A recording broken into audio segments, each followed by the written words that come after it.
Bonjour à tous, ici c'est Pouzol. Donc on se retrouve ici sur Google SketchUp 8, je précise. Voilà, parce que bon, comme j'ai dit sur le tuto précédent, j'ai préféré prendre la version 8 pour que ça soit beaucoup plus clair pour tout le monde. Voilà, parce qu'il y a quelques changements ici, euh, et puis d'autres ailleurs ici, hein. Donc j'ai préféré prendre la 8. Hein, on verra pour la version Pro euh, les plus avec la version Pro par la suite. Ok, donc là nous allons voir ici sur ce tuto, oui, info sur l'entité. Hein, donc vous allez ici sur fenêtre, ici, ops, info sur l'entité. Hein, vous cliquez dessus et vous l'avez. Donc si vous cliquez ici, vous voyez sur la barre ici, hop, ça le réduit. Voilà. Donc vous pouvez le mettre où vous voulez, ici, hein, ou alors moi je peux le mettre en bas de en dessous de ma capture ici. Voilà. Alors, comme je fais tuto, je mets là. Et ça sert à rien que je le mette en dessous, parce que quand je fais pas mes tutos, que je prépare mes tutos, je fais ça sur une grande fenêtre. Et on peut pas le mettre ici, c'est dommage. Ok, donc je vais l'ouvrir. Donc info sur l'entité, à quoi ça sert? Bah, justement, j'ai cliqué sur ce personnage. Ça me dit qu'il est dans le calque 0, normal puisque j'ai pas affecté un autre calque. Non, bah, il n'y en a pas. Définition, Suzanne. Voilà, ça c'est Suzanne. Coucou Suzanne. Voilà. Donc peut projeter des ombres, recevoir des ombres. Bon bah là on n'en projette pas parce que pourquoi? Parce que je ne l'ai pas mis en place. Donc on va voir ça tout de suite. Dans affichage, on va cocher ombre. Voilà. Elle nous projette des ombres. Voilà. Et recevoir des ombres, ben, comme il n'y a rien devant, elle risque pas d'en avoir. Voilà. Donc nous avons vu pour ceci. Donc ici je vais créer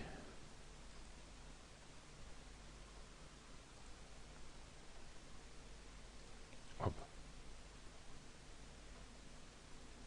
un mur, par exemple. Par contre, Suzanne, je vais la mettre ici. Voilà. Donc je sélectionne Suzanne hein, avec l'outil sélectionner. Et là, je vois toujours projeter des ombres. Voilà, on ne projette plus d'ombre. Tandis que mon cube, lui, projettera toujours son ombre, malgré que je dise que Suzanne ne projette pas d'ombre. Hein. Voilà. Donc ici, on va voir sur mon cube. Ici, je clique sur cette face-ci, ça me met 9 mètres 15 carrés. 9 mètres carrés 15 plutôt. Voilà. Recevoir des ombres, pareil. Donc, hop, excusez-moi, je décoche donc ma surface ne reçoit plus d'ombre, hein, comme ceci. Voilà. Par contre, si je prends cette surface-là, ça me donne sa surface. Si je fais recevoir des ombres, ben, il n'y a rien qui donne l'ombre dessus. Voilà. Et projeter des ombres, c'est pareil. L'ombre est toujours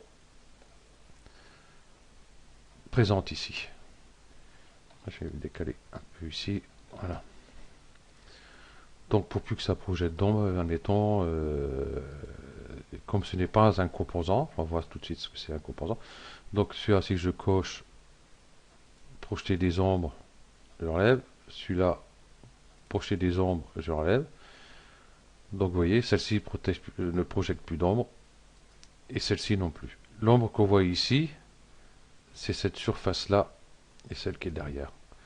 Donc à chaque fois, s'il faut faire tout ça, on n'est pas sorti de l'auberge. Voilà. Donc si je sélectionne cette arête-ci, ça me met sa longueur. Si je sélectionne hop, les 4 arêtes ici, ça me donne directement la longueur totale des arêtes ici. Donc, pour que ceci, je puisse modifier pour les ombres, je vais sélectionner. Voilà. Je vais faire un clic droit, créer un composant. Donc, composant, on peut le renommer cube. Description, je vais mettre ombre. Voilà. Liaison, aucune. On va laisser comme ça. Définir les angles du composant, on s'en fout. On va faire créer. Donc voilà. Le composant, définition, c'est un cube. Ça me donne le volume total en mètres cubes, bien sûr. Là, si je sélectionne, je vais sélectionner une face, du coup, je ne peux plus. Enfin, pour l'instant, je ne peux pas, hein. On va voir tout de suite comment faire. Et par contre, si je fais projeter des ombres, on n'en projette plus. Et recevoir des ombres, on ne reçoit plus non plus. Voilà, comme ceci. Donc, une fois qu'on a créé notre composant ici, si on veut sélectionner une face ici, je vais double-cliquer dessus. Voilà. Ça me met en transparence tout ce qui va être à côté d'ailleurs. Bon, là, j'ai que Suzanne à côté. Et là, je peux sélectionner cette surface-là, cette surface-là, cette surface-là. Et je peux même modifier, mettre un trait là, par exemple. Voilà. Je peux prendre ce point, le déplacer. Voilà. Donc, pour sortir de là, double-clic. Voilà. Donc, si je sélectionne ici, si je veux modifier mon cube, je ne peux plus modifier mon cube. Hein, je peux que le déplacer. Voilà. Qui peut être très très très très bien. Ici, du coup,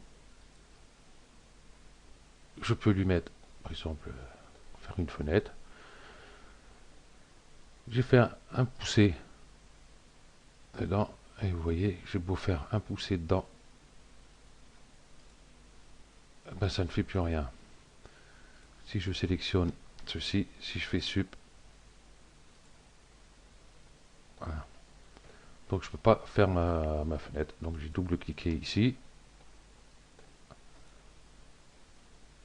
Vous voyez, je ne peux pas faire ma fenêtre. Donc avant de faire son composant, vaut mieux déjà faire ses ouvertures avant, pour pas être embêté. Donc voilà, qu'est-ce qu'on peut faire aussi avec justement l'entité? Je vais faire un cercle. Voilà. Ici, on voit tous les segments qu'il y a. Vous voyez, si je zoome, voilà. Donc on va sélectionner l'arête. Bon, donc on va faire la surface en bas. Donc je vois sa surface ici, en mètres carrés. Donc si je prends juste l'arête, voilà, ça me donne son rayon et nombre de segments. Donc 24. Et la longueur du trait ici. Voilà. Je peux changer ici, par exemple, c'est les segments. Si je veux vraiment un cercle, hein, propre, donc 24, je vais le doubler en 48, entrée. Donc là, on voit déjà, c'est nettement mieux. Je peux modifier aussi son rayon. Je vais mettre 4 mètres. Voilà. Donc on peut ici modifier. Voilà. Parce que des fois on est là, ici, on clique. Donc côté 24. Donc il faut faire 48. Entrée.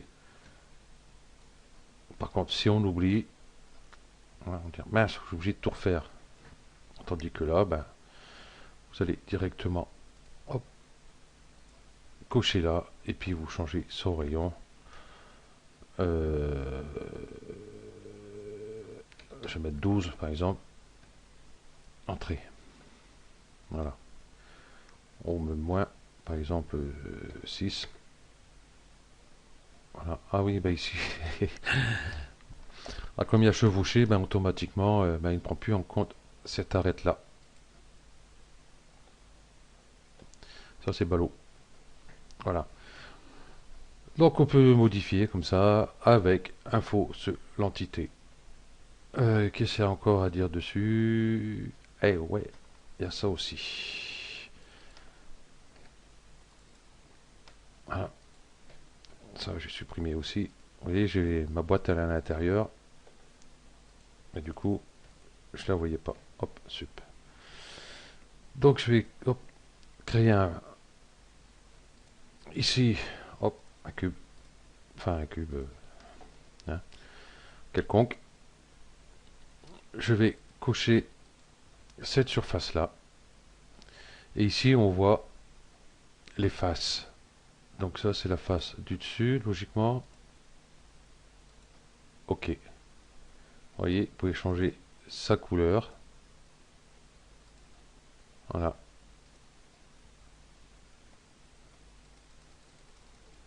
Donc il n'y a pas grand-chose.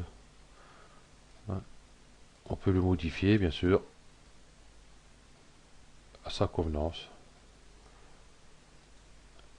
Ici, on va mettre RGB pour choisir à peu près. Voilà. OK. Bon, on rentrera plus dans les détails pour ça par la suite. Voilà. Du coup, regardez le bleu. Voilà. OK.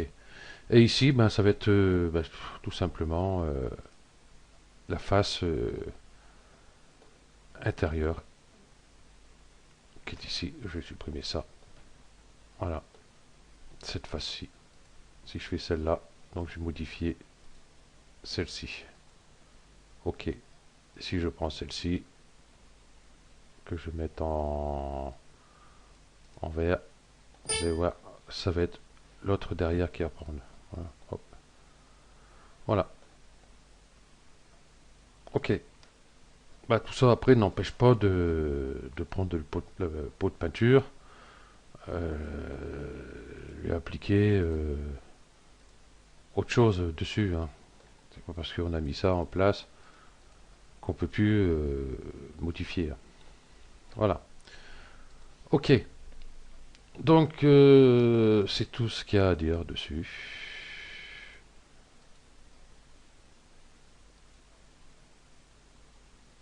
Ouais. Et là, c'est vrai qu'on peut pas. Si je mets 16, il ne prend pas. J'ai beau essayer de rentrer, ça ne prend pas. Ok. Donc, ben voilà, ce tuto se termine là. Merci à vous d'avoir suivi et à bientôt. Ciao.